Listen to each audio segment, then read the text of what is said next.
And, Mikie Sherrill has been fighting for that for years while she's been in Congress getting funding.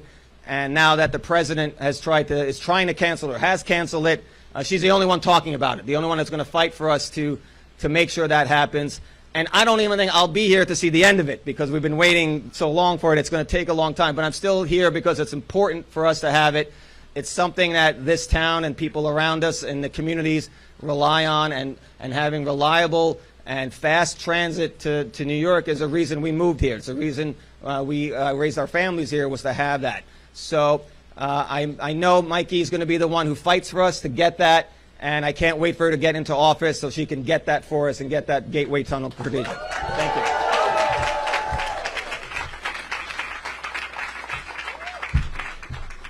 Good morning. I'm Jason Savage, and I'm a Montclair resident. I love living in Montclair. It's where my wife and I are raising a family. I work at an advertising agency in New York City, and I commute from the Walnut Street stop about 3 times a week. More often than not, the trains are delayed, delay after delay. Not only that, there's often cancellations without any explanation whatsoever. Then you need to make another plan, or you end up taking a meeting remotely that you should have been there for in person. It is not just to the office. It's about getting home on time for things. Just last week, my daughter, who plays on the field hockey team, had a big game. So I snuck out of work a tiny bit early. I'm hoping my bosses won't see this. And I tried to get to Penn Station on time, but the train was massively delayed. So I missed the first half of the game.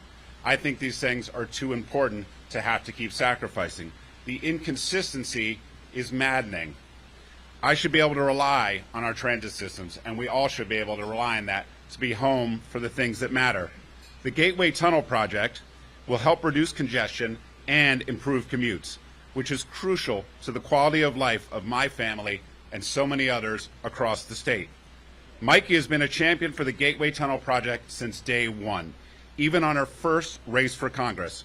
Then when she was elected, she went to bat to secure billions in federal funding for the project. But Trump has said he's terminating the project, which would make it so families continue to be late for work, home for family dinners, or things like their children's games. And worst of all, Jack Ciattarelli refuses to stand up to Trump, even when it hurts New Jerseyans. I, along with hundreds of thousands of New Jerseyans, rely on mass transit to get to and from work. Gateway will reduce congestion and improve commutes. But Jack says it's not a New Jersey issue. Seriously? The contrast could not be clearer. Mikey will fight tooth and nail to get the Gateway Tunnel project completed. Jack would rather cover for the president instead of putting New Jerseyans first. Mikey has spent her career fighting for New Jerseyans like you and me, and I'm proud to be supporting her for governor. And now it's my pleasure to introduce former Secretary Pete Buttigieg.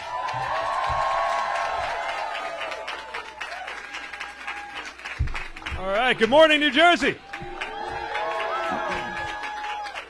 Thank you for lining up the kind of weather that makes me feel right at home. I'm really excited to return to New Jersey and to discuss a very important issue for this state and for the whole country.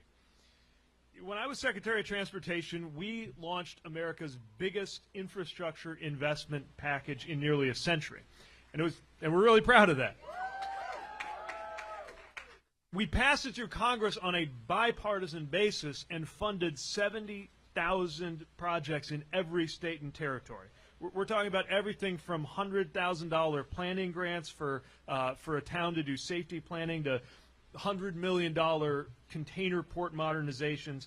But out of all 70,000 projects across the country, the biggest single project is the Hudson Tunnel. And I want to talk a little bit about why we committed $16 billion to make sure that actually happens. The reason that we committed so much funding, the reason that we made this the single biggest infrastructure project currently underway in the United States of America is that it is that important. The project's complicated, but the reason is simple. These tunnels are old, they are in bad shape, and they move hundreds of thousands of people a day, which means that major disruptions would have economic consequences so serious for this country that you would feel them as far away as my house in Michigan. That's how much this matters. It's not just a priority, it's an absolute necessity. These are tunnels that were never supposed to go this long without major repair or replacement, and keeping them operational became even more challenging after Superstorm Sandy flooded them with salt water.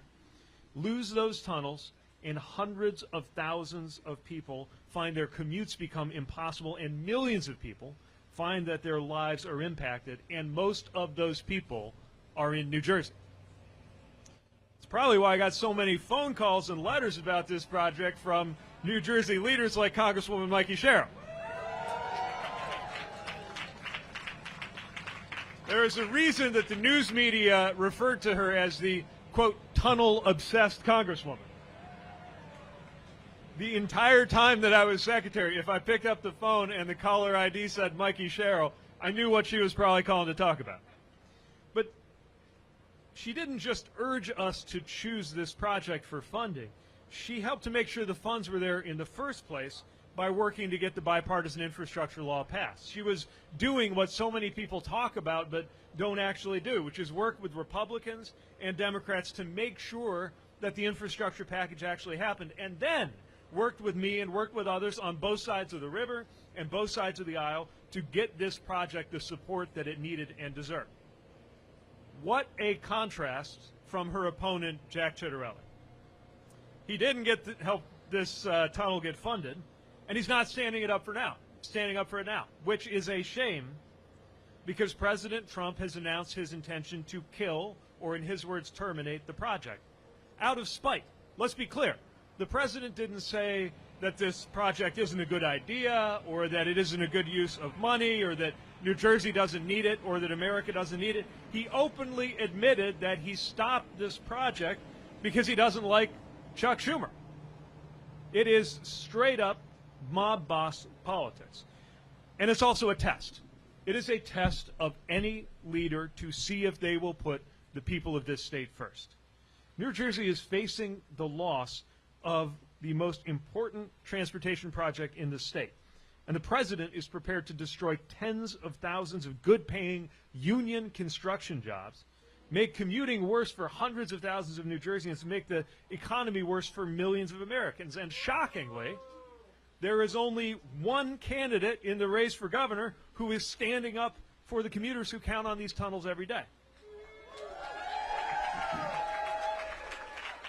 And standing up for the building trades workers who are fixing them.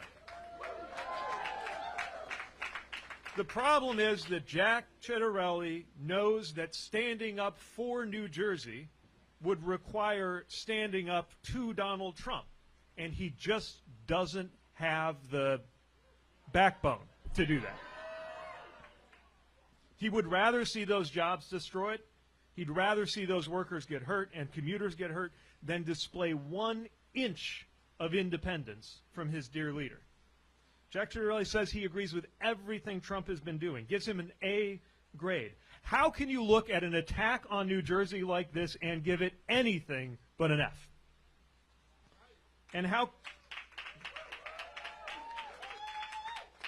how can the people of New Jersey trust Jack Ciattarelli to lead this state when he doesn't even have the courage to stand up for the biggest infrastructure project in the country, which happens to be in New Jersey? If you can't stand up for the Hudson tunnels, there is no way that he's going to stand up for you. For example, he's not going to be willing to stand up against the $1,800 import tax, otherwise known as tariffs, that the president has imposed that are making everything more expensive. This state needs a governor who can think for herself. And someone who will put the best interests of the state first, and there's only one candidate who will do that. The other candidate has demonstrated that he is fine with New Jersey getting hurt as long as that's what the president tells him to say. New Jersey deserves better, workers deserve better, commuters deserve better, the state deserves better, and in a few days, voters get to send a strong message by electing a governor who takes her cues from the people of New Jersey, not orders from the White House. So please welcome a problem solver, a veteran, a leader, a public servant, my friend and your next governor, Mikey Sherrill.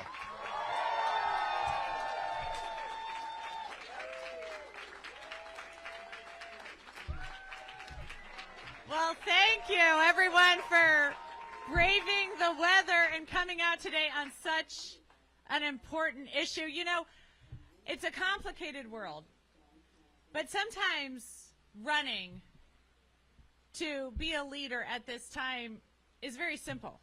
It comes down to addressing those key needs of the people you serve. The idea that you're going to drive down costs. You're going to make people's quality of life better. You care about their kids. And so in these times, the Gateway Tunnel project seems like a no-brainer to me. In fact, there is probably nowhere in our state that will be more impacted by it than this line right here in Westfield. Because in about 2014, we put in electric trains to get you that one-seat ride. And then when my opponent, Jack Ciattarelli, was in the assembly, he supported canceling the ARC tunnel project.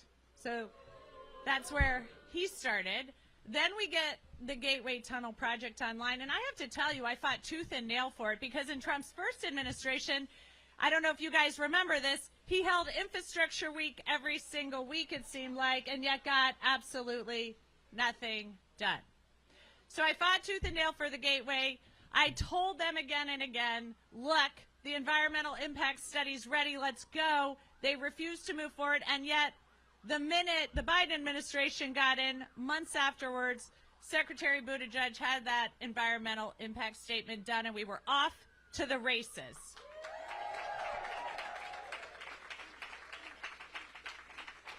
So yes, I fought tooth and nail, and we got that federal share, the most significant project in the entire nation, a project that could impact about 100,000 jobs in the region. As you heard, good union jobs. We know that about 200,000 commuters take this tunnel every single day. And as you heard from Jason and Ravi, you heard about the impact to commuters' lives, the idea of trying to get home desperately for that kid's game, or to make dinner with your family. Or I remember the gut-churning feeling of trying to get home to pick your kid up at daycare. That is the impact on the quality of life. And imagine, Westfield, if you had a one-seat ride. Imagine. What a godsend that would be. And so that's why I'm continuing to fight so hard. And when President Trump illegally said that he was going to terminate the project, once again, we swung into action to fight that. Somebody else failed to swing into action to fight that. Jack Ciattarelli has refused to speak out against it.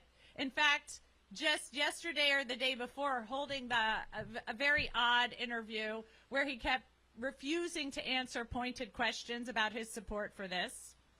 He has said that he is going to cancel different transit lines across the state. He doesn't want to invest in public transit. He doesn't seem to care about the Gateway Tunnel, because there's only one thing he seems to care about, and that is making sure he never gets crosswise of Donald Trump.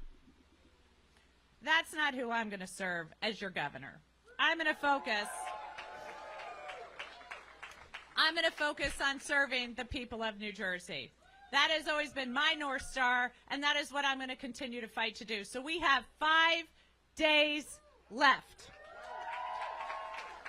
5 days to get out the vote. If anybody within the sound of my voice has not voted yet, get out there, get it done. Let's go. We're seeing great results in the early voting. Let's build that blue firewall and get this done. Thank you so much. I really appreciate it.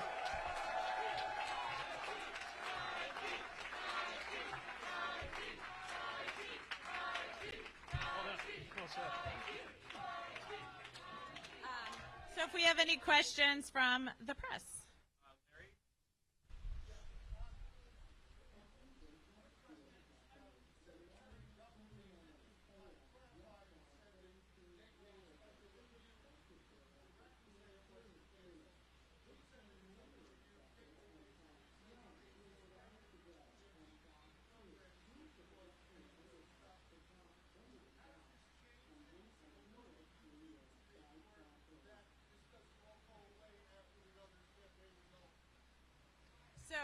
I've been very clear. I'll work with anybody to deliver for the people of New Jersey. I will also go up against anybody to work for the people of New Jersey. So hopefully we can get this back on the tracks, I guess pun intended. And then also we'll be in court if it does not get going again. But the problem, of course, is any missed days, that's about $1 million a day hit. And then we know with all of the tariffs that the president's imposed, costs go up on these projects exponentially very quickly. So making sure we have no lag in this program is very important. Just one thing I'll add. It's pretty extraordinary to see this president or this administration back off on something. And the fact that the president went out and said it was terminated, and now the secretary's saying something else, shows something. It shows that pressure works. It shows that New Jersey fighting for this project is making a difference. Problem, of course, is you need leaders who are ready to carry that forward, and the contrast could not be clearer in this race.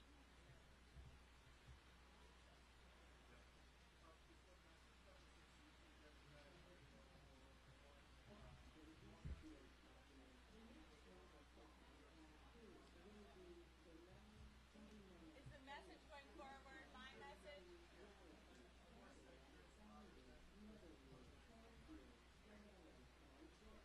You know, I can speak to New Jersey. I speak to thousands of New Jerseyans a day. What people in New Jersey want is ruthless competence. They want a leader who's going to focus on things like affordability, utility costs, housing costs, healthcare costs, fighting back against Washington on the tariff programs, the One Big Beautiful Bill, the threats to the Gateway Tunnel project, and at the same time protecting rights and freedoms.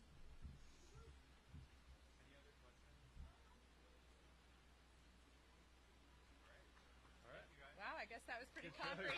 Clear statement.